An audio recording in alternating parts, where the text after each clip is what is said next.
Welcome to the Genius Factory. Enjoy the video. You start by removing variable sources of jitter. Update GPU drivers and Windows, and set the power plan to high performance so the CPU/GPU don't throttle. Once done, close background apps and overlays that steal CPU, GPU, or network cycles. Make sure cloud backups, browsers, and third-party overlays are off. You should also disable game DVR/recording features and set Valorant's process to high priority in Task Manager. This prevents background processes from introducing inconsistent frame timing. You now tune GPU and network for consistent frame timings. Open your GPU control panel and force maximum performance, disable VSync, and turn off power-saving frame caps. Once done, disable game overlay frame limiters and any frame pacing tools that introduce uneven timing.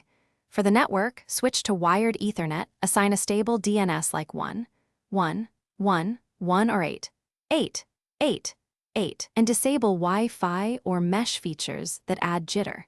Make sure packet loss is near 0 and that your router firmware. You finish by optimizing Valorant settings. Use full screen or borderless depending on G-Sync.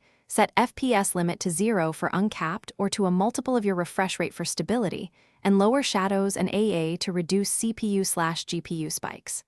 Once done, verify game files in the client, and if problems persist, reinstall.